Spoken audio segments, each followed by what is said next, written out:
लेकीच्या आयुष्यातला देवमाणूस म्हणजेच बाप, व्याख्याते वसंत हंकारे यांचं प्रतिपादन. अंकली येथील व्याख्यानात अनेकांचे डोळे पाणावले.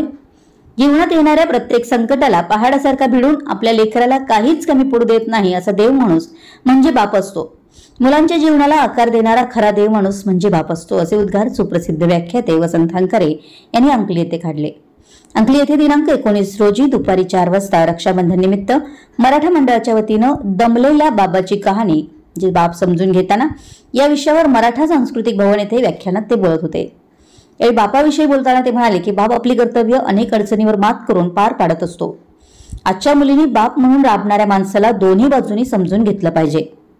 सोशल मीडियाच्या मायाजालात अडकून न जाता आईबाबांची इच्छा पूर्ण करण्यासाठी मुलींनी प्रयत्न केले पाहिजेत.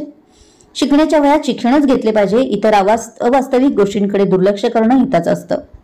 आईबापाचं सुख हेच आपलं ध्येय आहे असं समजून मुलींनी शिक्षण घ्यावं. कित्येकदा मुलींना वाटतं की बाप आपल्याला बंधनात ठेवत आहे, मात्र बापाला आपल्या मुलीविषयी काळजी वाटते. बाप आपल्या मुलामुलींचं आयुष्य घडवण्यासाठी राबत असतो. त्याचं राबणं, त्याचे कष्ट वाया जाऊ देऊ नका. जेव्हा बापाला एखादी मुलगी फसवून निघून जाते तेव्हा ती खरी फसवणूक आपल्या सोन्यासारख्या आयुष्याचीच करून घेत असते.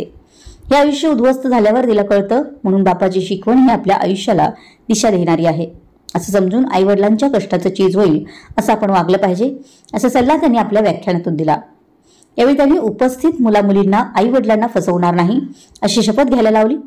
वसंत हंकारे यांच्या प्रत्येक शब्दानं उपस्थितांच्या काळजाचा ठाव घेतला.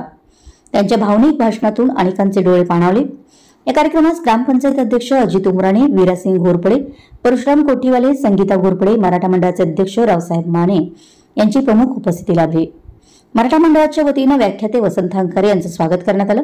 प्रारंभी छत्रपती शिवाजी महाराज यांच्या पुतळ्याचं पूजन करण्यात आलं. मान्यवरांच्या उपस्थितीत व्याख्याते हंकारे यांचा शाल श्रीफळ देऊन सन्मान करण्यात आला. या कार्यक्रमास परिसरातील युवक, युवती, पालक मोठ्या संख्येने उपस्थित होते. या कार्यक्रमासाठी मराठा मंडळाच्या कार्यकर्त्यांकडून विशेष प्रयत्न करण्यात आले. कार्यक्रमाचं सूत्रसंचालन रमेश मनगुते. रडायचं नाही बघ, पोरगीचा आता चेहरा रोज रोज आपल्याला बघायला मिळणार नाही. तिला हसत हसत पाठवायची, तिला हसत हसत पाठवायची.